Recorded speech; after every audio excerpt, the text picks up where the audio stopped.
warahmatullahi wabarakatuh. Salam sejahtera untuk kita semua. Om Swastiastu, Namo Buddhaya, salam kebajikan.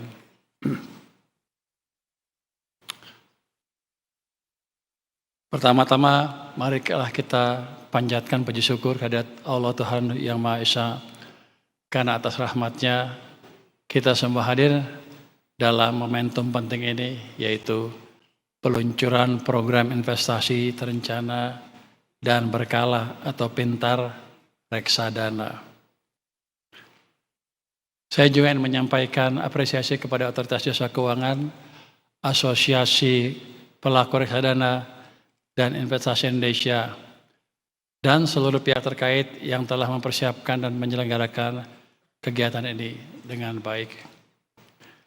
Kita berkumpul pada hari ini dalam sebuah momen krusial bagi sejarah pasar modal kita.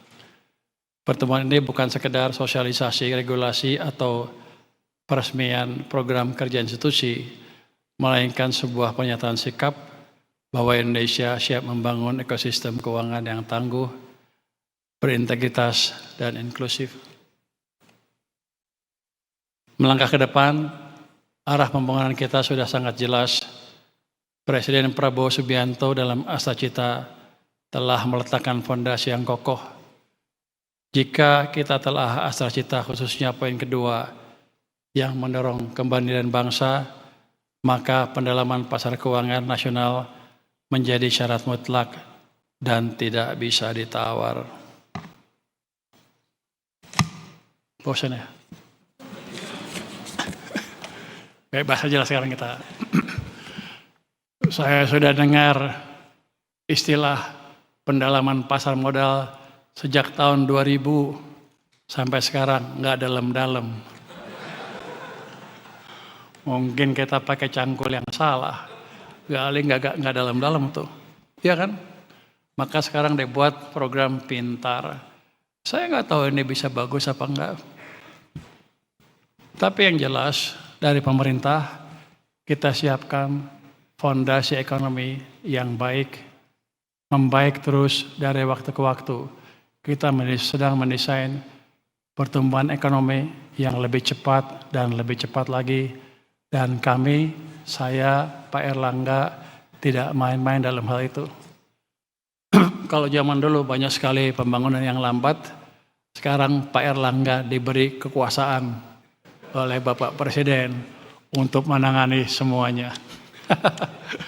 Nanti kalau lambat kita salahin Pak Erlangga. Tapi enggak, kekuatan sekarang diserahkan ke satu kelompok, satu satgas yang bisa menyelesaikan semua keterlambatan yang ada di sistem perekonomian. Jadi kalau sebelumnya pertumbuhan ekonominya ya 5%, 5,5% dari sedikit, ke depan kita akan tumbuh lebih cepat lagi.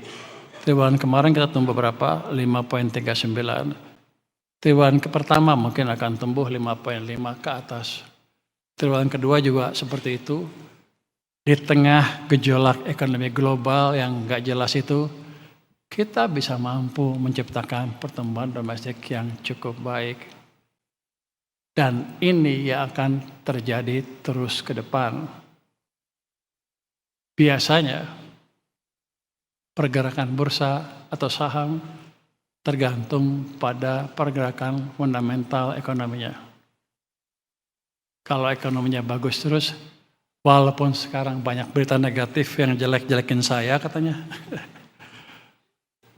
Tapi saya tahu betul yang kita jalankan nggak main-main. Reformasi kita perbaiki, reformasi betulan. 3 bulan pertama tuh pajak saya tumbuh 20%. Nanti akan lebih. Bea cukai juga direformasi. Yang lain juga kita reformasi dengan cepat. Sekarang program pembangunan pemerintah dimonitor oleh Pak Erlangga. Harusnya akan lebih cepat lagi. Ceteris paribus dengan keadaan yang sama. Tanpa reformasi industri yang berlebihan, kita bisa tumbuh 6% dengan hanya menghidupkan private sector dan government sector saja. Itu modal awal. Belum lagi nanti kita rubah struktur ekonominya secara bertahap. Jadi pertumbuhan 8% mungkin orang-orang bilang terlalu tinggi. Tapi kalau untuk saya sudah hampir kelihatan nanti 2 tahun, 3 tahun lagi Anda udah ngeliat tuh angka 8% udah nyundul-nyundul ke atas. Artinya prospek pasar saham kita juga akan naik dengan signifikan. Cuman begini, kan nggak semua penduduk atau masyarakat kita punya waktu untuk melihat saham dari hari ke hari. Sebagian kerja profesional ini dan itu. Kalau gitu, gimana caranya mereka bisa menikmati pertumbuhan ekonomi dan yang nggak langsung di pasar saham itu? Yaitu ya menyerahkan ke ahlinya. Ahlinya dalam ini adalah pengelola fund ya, fund manager dalam bentuk reksadana, bisa macam-macam. Kalau takut ya reksadana apa, mata uang yang pendek ya. Agak berani dikit, reksadana obligasi. Berani lagi dikit, reksadana saham. Nanti kalau udah nggak ada kerjaan, udah pensiun, udah saking jagonya, bolehlah main saham sendiri. Tapi dalam keadaan seperti sekarang, ketika bapak-bapak, ibu masyarakat masih sibuk, kasihlah ke ahlinya. Jadi asosiasi ini ya, apa namanya? APRD itu suatu wadah yang bagus. Asal dikontrol aja Bu. Jangan sampai mereka juga main-main. Asal mereka dikontrol dengan baik, itu suatu tempat yang paling aman bagi masyarakat untuk menaruh uangnya dengan aman. Kan di sana juga dievaluasi setiap tahun kan, ada rankingnya dan lain-lain. Dan kalau yang jelek pasti dikasih peringatan ya Bu ya. Kalau yang main-main berhentiin aja Bu. Jadi aturan akan dijalankan dengan tegas. Tapi ini adalah satu entry point bagi seluruh masyarakat kita untuk menikmati pergerakan saham yang akan naik terus-menerus. Kalau saya Menteri Keuangannya. Saya selalu bilang, fondasi ekonomi akan menentukan nilai IHSG kita kan. Saya selalu bilang dari mulai titik terendah ekonomi sampai ujung dari masa ekspansi itu bisa 4-5 kali. Let's say sekarang 7.000 lah.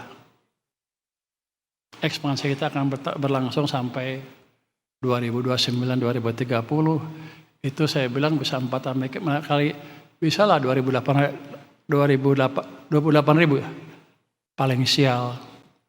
Mereka bilang itu purbaya gila. Coba kalau Anda lihat tahun 2002, kan indeks 200-an. 2009 udah berapa? 2.500. 10 kali naik ya. Jadi itu bukan hal yang tidak mungkin kalau kita kembangkan pertumbuhan ekonomi yang baik, dan itu pasti akan terjadi. Sekarang juga banyak Gen Z yang berinvestasi di pasar modal kan, sekitar 57%. Kalau Gen Z biasanya so tahu, kayak saya lah. Main. Gak apa-apa kalau dibekali ilmu yang cukup. Tapi kalau nggak cukup, biar aja ahlinya yang bekerja. Anda pelajari si ahli itu kerjanya gimana. Nanti kalau Anda merasa lebih jago, baru Anda langsung menin pasar saham.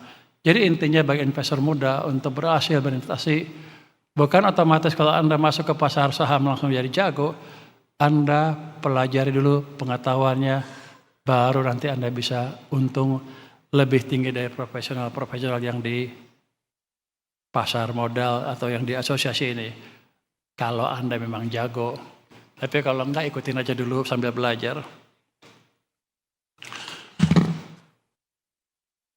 Program Pintar adalah jawaban atas risiko. Jadi berinvestasi selalu ada risikonya. Katanya high risk, high gain. No risk, no gain. Low risk, low gain. Selalu ada itu. Kalau Anda nabung di bank, itu bukan dihitung investasi.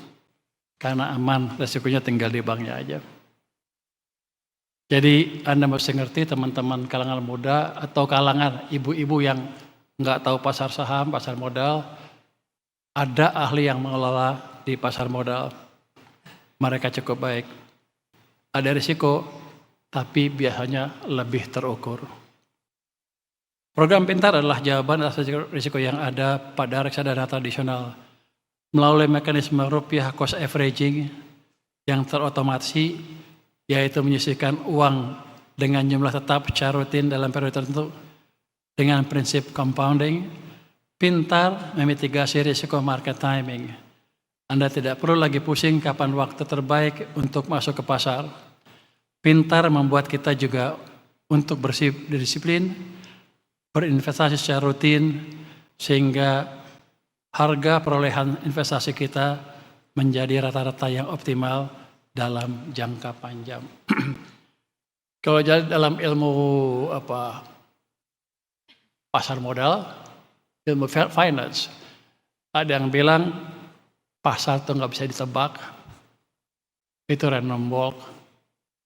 Jadi kalau sebagian dari sini dia taruh aja, hold sampai berapa tahun kemudian sampai mature. Itu juga baik karena mereka bilang kita nggak bisa nebak kapan harga naik, kapan turun. Sebetulnya kalau yang jago bisa, tapi yang jago cuma sedikit. Jadi anggapnya semuanya nggak tahu reksadana, biar mereka mainkan. Jadi investasi dalam hal seperti ini ditaruh di ahlinya, biar mereka kelola. Kalau mereka ngaco biar OJK yang hukum, ya Bu ya. Ada penggelapan, kita masukin penjara. Ini adalah investasi yang pintar, menggunakan teknologi untuk menghilangkan hambatan psikologis, memitigasi risiko volatilitas, dan memastikan bahwa setiap rupiah yang kita sisihkan setiap bulan bekerja secara maksimal untuk masa depan kita. Masih ada. Saya pikir udah habis. Bapak dan Ibu sekalian, teknologi aja nggak cukup. Teknologi tanpa integritas adalah resep menuju bencana. Kepercayaan adalah mata uang tertinggi di pasar keuangan. Jadi teman-teman yang terlibat dalam memanage uang juga harus hati-hati. Sekarang saya ikut ngawasin. Kalau ada macam-macam, saya hajar Anda. Walaupun Ibu Ketua OJK dulu yang hantam ya. Tapi saya nggak akan lepaskan Anda dimanapun Anda berada kalau Anda main-main. Integritas adalah hasil harga mati. Dengan pasar yang bersih, investor domestik akan merasa aman dan investor global pun akan melihat Indonesia sebagai tujuan investasi yang kredibel. Mari kita jadikan pekan reksadana ini sebagai momentum untuk memperkuat perencanaan keuangan kita. Berinvestasilah untuk impian Anda, berinvestasilah untuk kemandirian ekonomi bangsa kita, dan jangan takut. Sekarang pengawasan di pasar modal sudah diperbaiki dan investasi Anda di pasar modal kita dijamin keamanannya. Dalam pengertian nggak ada lagi tuh yang maling-maling uang Anda atau manipulasi harga yang gak jelas sehingga pada akhirnya Anda semua merugi. Pasar modal kita sudah memperbaiki integritasnya dengan baik. Ke depan adalah tempat yang aman untuk berinvestasi. Terima kasih. Wassalamualaikum warahmatullahi wabarakatuh.